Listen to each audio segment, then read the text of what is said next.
السلام علیکم دوستوں، آج کا ہمارا عنوان ہے ایک چور اور بادشاہ کی بیٹی۔ زندگی بدل دینے والی کہانی ہے، پوری سن کر عمل ضرور کریں۔ شکریہ۔ کسی زمانے میں ایک چور تھا۔ وہ ایک بادشاہ کے محل میں چوری کرنے کے ارادے سے گیا۔ رات کا وقت تھا اور محل کے ایک کمرے سے بادشاہ اور اس کی بیوی کی گفتگو کی آواز آ رہی تھی۔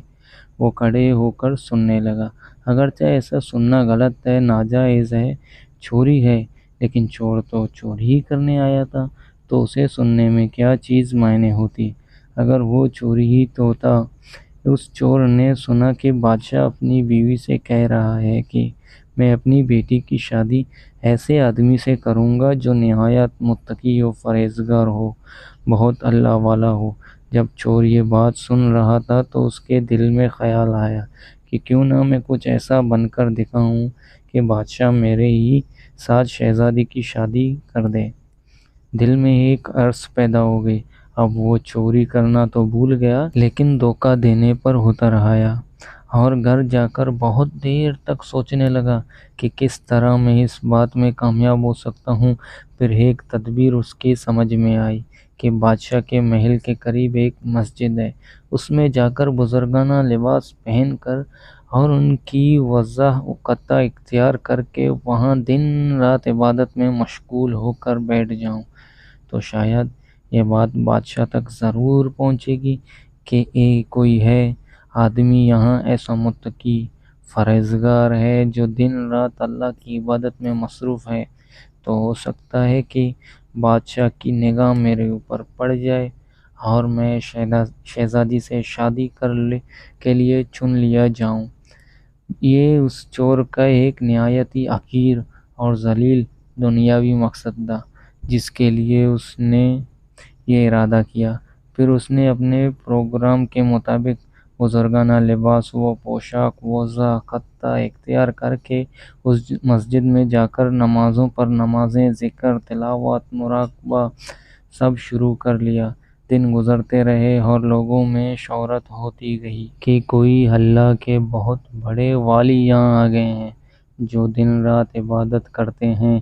یہاں تک کہ یہ بات بادشاہ تک پہنچ گئی کہ یہاں کوئی اللہ والے آ کر بیٹھے ہیں، جوان، زاہد و عبادت میں لاجواب، تقویٰ و طہارت میں بے نظیر۔ جب بادشاہ کو یہ بات معلوم ہوئی تو انہوں نے اپنے ارادے کے مطابق غور و فکر شروع کر دیا کہ شہزادی کے متعلق جو سوچا تھا اس کے لیے اسی کا انتخاب کیوں نہ کر لیا جائے۔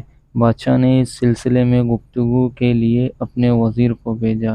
وزیر اس شخص کے پاس مسجد پہنچا اور باادب ہو کر اس سے کہا کہ میں آپ کی خدمت میں حالیہ میں بادشاہ کی طرف سے ایک پیغام لے کر آیا ہوں۔ اس نے پوچھا کہ کیا پیغام ہے؟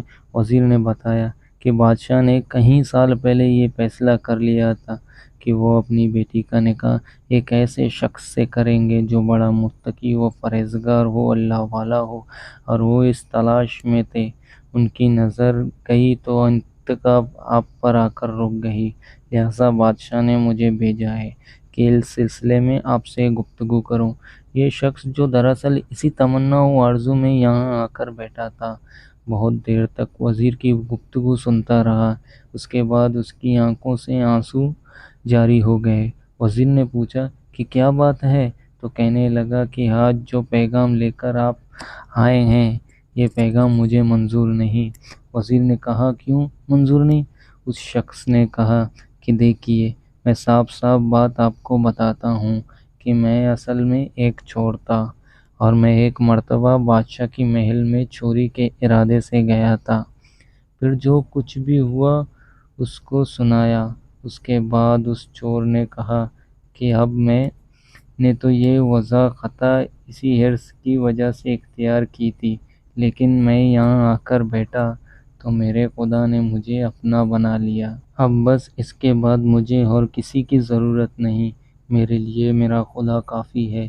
بے شک جب عبادت عبادت ہو جائے، نماز نماز ہو جائے، ذکر ذکر ہو جائے اور ہماری دیگر عبادتیں واقعی عبادتیں ہو جائیں تو بے شک یہ نمازیں اور عبادتیں انسان کو برائیوں سے روکتی ہیں۔ اگر آپ کو ہماری یہ کہانی پسند آئی ہے تو چینل کو سبسکرائب ضرور کریں۔ آپ کا بہت بہت شکر گزار ہوں گا۔ ہم آگے بھی انشاءاللہ آپ کے لیے ایسی ویڈیوز لاتے رہیں گے۔ شکریہ۔